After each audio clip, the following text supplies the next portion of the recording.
বিসমিল্লাহির রহমানির রহিম। আসসালামু আলাইকুম সুপ্রিয় দর্শক, সবাইকে অনেক অনেক শুভেচ্ছা জানিয়ে শুরু করছি নতুন একটা রেসিপি। আমার আজকের রেসিপি ম্যাঙ্গো জ্যাম বা ম্যাঙ্গো জেলি। হাতের কাছে থাকা কিছু উপকরণ দিয়ে তৈরি এই ম্যাঙ্গো জ্যাম, নিজের হাতে তৈরি এই ম্যাঙ্গো জ্যাম বাজারের বোতলজাতকৃত ম্যাঙ্গো জ্যাম থেকে অনেক বেশি স্বাস্থ্যকর। আর এটা তৈরি করা যায় তুলনামূলকভাবে অনেক কম খরচে, আর এটা সংরক্ষণও করতে পারবেন অনেক দিন পর্যন্ত।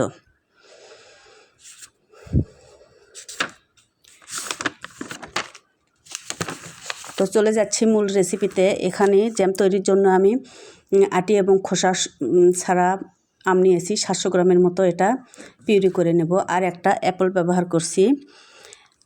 ম্যাঙ্গো জ্যাম তৈরিতে একটা মিডিয়াম সাইজের রেড অ্যাপল ব্যবহার করব। এই রেড অ্যাপলে ন্যাচারালভাবে পেকটিনের উপস্থিতি থাকে। পেকটিন হলো এক ধরনের ন্যাচারাল ফাইবার, যেটা জ্যাম বা জেলি তৈরিতে ফ্রুটসের একটা ফ্রেশ ফ্লেভার ধরে রাখতে সাহায্য করে। আর সেই সাথে পেকটিনের মূল কাজ হচ্ছে যে কোনো জ্যাম বা জেলি তৈরিতে জেল ভাবটা গঠন করা।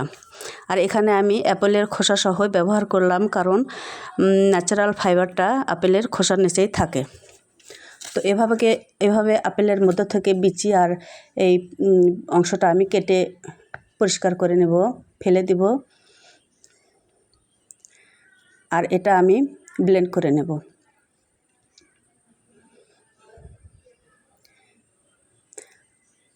ছোট একটা ব্লেন্ডার জার আমি ইউজ করব এখানে। ব্লেন্ডারের ক্ষেত্রে আপেলের মধ্যে একটু পানি ইউজ করা যায়। ভালো করে স্মুথ করে একটা পেস্ট তৈরি করে নেব আপেলের। আর এদিকে আমার আমের পিউরিটাও রেডি হয়ে গেছে। এখানে অবশ্যই মিষ্টি আম ব্যবহার করতে হবে এবং আঁশ ছাড়া আম ব্যবহার করতে হবে। আমের মধ্যে যেন কোনো আঁশ না থাকে, আর যদি থাকে সেটা ভালো করে সেঁকে নিতে হবে। আমার আমের পিউরি আর আপেলের পিউরি রেডি। এবার আমি রান্নায় যাব।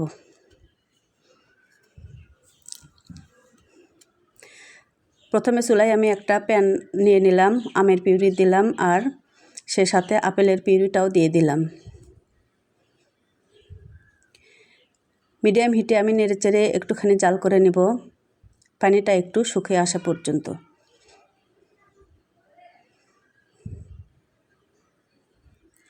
মিনিট 10 জাল করার পর্যন্ত আমার এরকম ঘনত্ব এসেছে। আর এই পর্যায়ে আমি মিষ্টির জন্য 200 গ্রাম চিনি অ্যাড করলাম।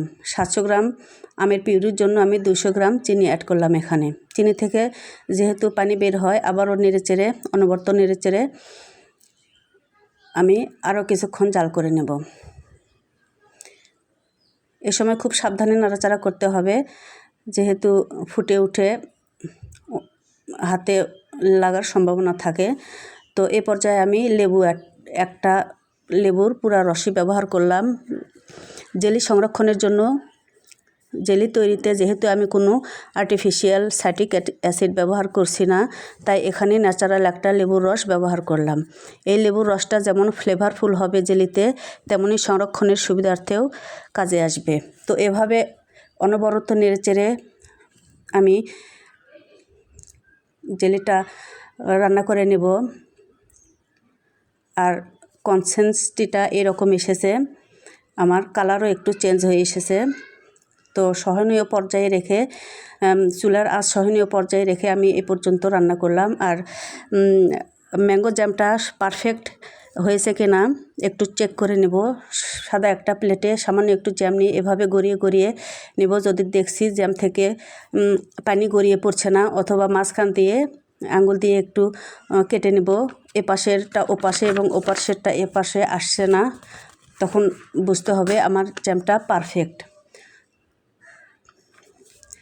তো আমার জ্যামটা পারফেক্ট। এ পর্যায়ে আমি সামান্য একটু ঠান্ডা করে নেব। আর কিছুটা ঠান্ডা থাকা অবস্থায় আমি সংরক্ষণ করে নেব।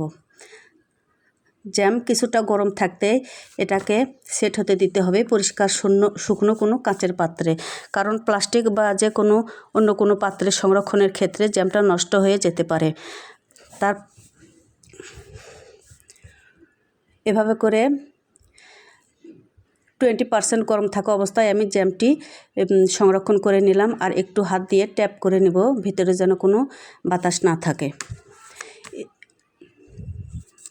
সকালের নাস্তায় বড় কিংবা বাচ্চাদের ব্রেডের সাথে এভাবে দিতে পারেন হোমমেড হেলদি এই ম্যাঙ্গো জ্যামটি। ভিউয়ার্স, ভিডিওটি যদি ভালো লাগে প্লিজ আমাকে ভালোবেসে আমার চ্যানেলটি সাবস্ক্রাইব করবেন আর ফেসবুক পেজটি ফলো দিতে ভুলবেন না।